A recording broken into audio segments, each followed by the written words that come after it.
अस्सलाम बच्चों। बच्चों आज हमारे पास जो है वो चैप्टर 11 का लेक्चर नंबर 5 है। आज के लेक्चर में बच्चों हम पढ़ेंगे convection in sea water and marine life.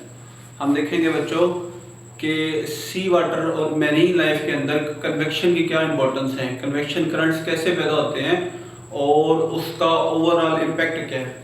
पहले बच्चों हम देखते हैं कि what is the importance of convection. कहता है बच्चों कि सी वाटर और मैरीन लाइफ की सपोर्ट के लिए जो है कन्वेक्शन इज वेरी इंपॉर्टेंट। और फिर हम देखते हैं बच्चों कि ये कन्वेक्शन करंट्स जो है वो फॉर्मेशन इसकी कैसे होती है।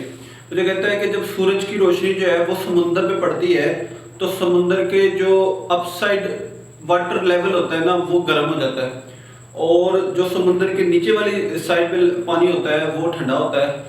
इससे क्या होता है कि ऊपर वाला पानी गर्म हो जाता है, लाइटर हो जाता है और नीचे वाला पानी जो है वो ठंडा होता है और वो डेंसर होता है। इन दो वाटर लेवल्स के दरमियान बच्चों डिफरेंस ऑफ डेंसिटी पैदा हो गया जिसकी वजह से जो है वो कन्वेक्शन पैदा होगा। When sunlight heats the surface of the ocean, the warm water becomes lighter and stays at the top. तो सूरज की रोशनी जो है वो समुद्र की सरफेस को हीट करती है तो पानी गर्म हो जाता है और वो सरफेस के ऊपर ही रहता है। Cooler denser water sinks to the bottom, और जो ठंडा पानी होता है वो नीचे बॉटम के अंदर जो है वो सिंक कर जाता है, डूब जाता है। This difference in temperature causes convection current, और इस डिफरेंस की वजह से जो है बच्चों कन्वेक्शन करंट्स पैदा होते हैं। अब इन कन्वेक्शन करंट्स की मदद का जो है वो हमें क्या फायदा है। कहते हैं बच्चों movement of water and mixing of minerals. जो ऊपर वाला पानी होता है, सरफेस का पानी होता है, वो ऑक्सीजन से इनरिच होता है और जो पानी जो है वो नीचे बेस के ऊपर होता है उसके अंदर न्यूट्रिशन बहुत ज्यादा होते हैं। तो जब जो है ये कन्वेक्शन करंट्स पैदा होते हैं, ऊपर वाला पानी नीचे जाता है, नीचे वाला पानी ऊपर आता है, तो उससे क्या होता है कि ऊपर के लेवल की ऑक्सीजन जो है वो जमीन की सरफेस के पास चली जाती है और जमीन की जो न्यूट्रिशन है वो ऊपर सरफेस की तरफ आ जाती हैं और इस तरीके से जो है वो पानी के अंदर मौजूद जो लाइफ है ना वो थ्राइव करती है, वो जिंदा रह पाती है क्योंकि मुख्तलिफ लेवल्स के ऊपर जो है ऑक्सीजन प्लस न्यूट्रिशन की कमी नहीं हो पाती। तो कहता है बच्चों these current continuously move water up and down. इस करंट्स की वजह से पानी ऊपर और नीचे जो है वो फ्लो करता रहता है। हेल्पिंग, इससे क्या फायदा होता है, to mix oxygen from the surface into deep layers. ऊपर की ऑक्सीजन जो है वो नीचे बेस में चली जाती है। Bringing nutrition from the ocean floor to the surface, और समुद्र की सरफेस से जो है वो न्यूट्रिशन जो है वो ऊपर आ जाते हैं। ठीक है, उससे जो है वो सपोर्ट ऑफ मैरीन लाइफ, जो सी वाटर के अंदर प्लांट्स होते हैं या एनिमल्स होते हैं उनको जो है वो ना तो न्यूट्रिशन की कमी हो पाती है और ना ऑक्सीजन की कमी हो पाती है। The movement is very important for survival of marine animals and plants as it ensures there is enough food and oxygen at different depth.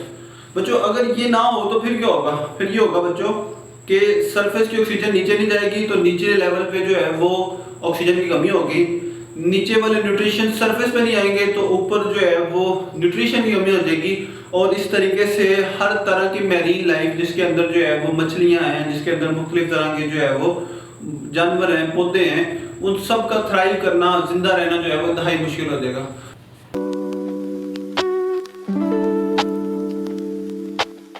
अच्छा बच्चों हमारे पास जो है वो कन्वेक्शन से रिलेटेड जो है वो छोटा सा टॉपिक है, heating and cooling of rooms by convection.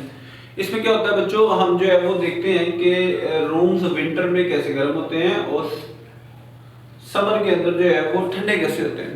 कहते हैं बच्चों कि आमतौर पे जो है वो हम विंटर्स के अंदर रूम्स को गर्म करने के लिए गैस हीटर इस्तेमाल करते हैं। गैस हीटर क्या करते हैं, वो अपने करीब वाली हवा को गर्म करते हैं, गर्म हवा हल्की हो जाती है, वो ऊपर उठ जाती है, ऊपर से ठंडी हवा जो है वो उसकी जगह लेने के लिए नीचे आ जाती है। जैसे वो नीचे आती है वो हवा फिर से गर्म हो जाती है और फिर ऊपर उड़ जाती है। इस तरीके से जो है वो सारा कमरा जो है वो गर्म हो जाता है।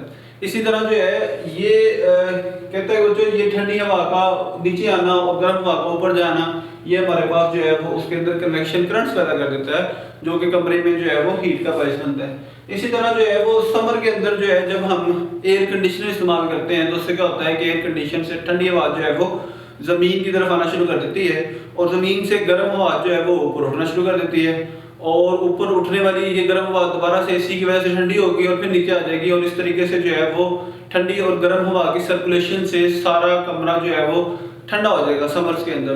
तो इस प्रोसेस के दौरान जो है वो हमें किसी फैंस की जरूरत नहीं होती और ग्रेजुअली जो है वो हमारा रूम जो है वो कन्वेक्शन करंट्स की वजह से जो है वो ठंडा हो जाता है। तो ये बच्चों इंतहाई सिंपल सा जो है टॉपिक है, जिसके अंदर जो है हमने ये देखा कि सर्दियों के अंदर कमरे गर्म कैसे होते हैं और गर्मियों के अंदर जो है वो कमरों को ठंडा करने के लिए एसी कैसे काम करते हैं।